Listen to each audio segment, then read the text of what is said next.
Nobody knows more about Godfathers than I do. Nobody could argue with that. And there really is a Godfather in town. The Godfather of real estate, Keith Bassett. Now, I know he's a real McCoy because when I was out of town one day, Keith let half of the mob go into my office and engage in extortion attempts and threats of murder. Only a real Godfather could do that. Keith, I was shocked, stunned, to hear that a group as distinguished as BOMA had taken leave of its senses and was going to honor you in some fashion this evening.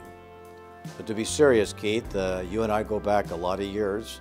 When I was Attorney General, we were officed in this building, the Bank of America building today, then known as Valley Bank, and I would see you from time to time.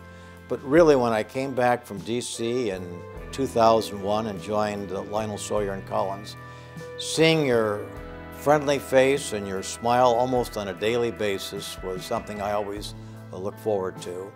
Let's go back to the Keith of Sioux Falls, South Dakota.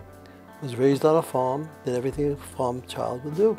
But by his own bootstraps, he pulled himself up and kept going up and up and up. But then in 1975, he came here. And he founded a real estate company, basically, that took off like mad. But the most significant thing happened when he associated himself with a local developer named Irwin Mulaski. And he handled all of Mulaski's business properties in a managerial position. When Irwin and Keith went after a project, they got it done.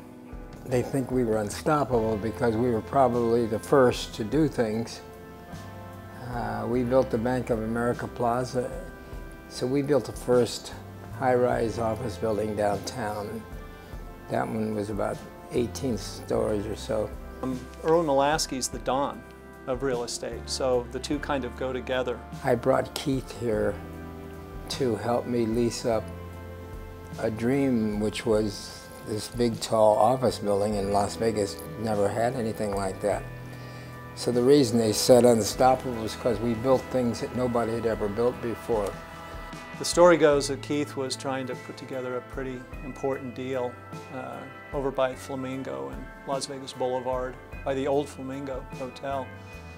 This guy kept, giving him problems and everything, and it ended up being the owner of the Flamingo Hotel, Bugsy Siegel, and well, he messed with Keith, and we all know how Bugsy turned out. So there's lots of stories like that about how Keith comes across as being this really nice, sweet, gentle guy, but when you hear stories like that, I think you kind of wonder.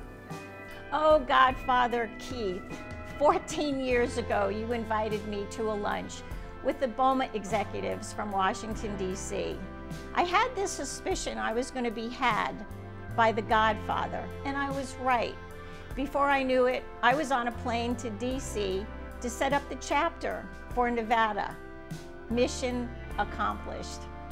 By the way, I'm not sure that I ever thanked you for arranging that presidential welcome when I did get to D.C. So I thank you now. He had developed his own business acumen and skill on his own, going to various real estate institutes, going everywhere as you could possibly learn and learn by management. And he was highly sought because of his professionalism. Probably the most important thing is everybody trusts Keith, right? He's from the old school. His word is his bond. If you cut a deal with Keith, you don't have to put it down on paper. It's done, and it'll come to fruition the way everybody talked about. You don't have to look back at a document to determine what your rights are. He fits the mold for what I needed, which is honesty in a broker.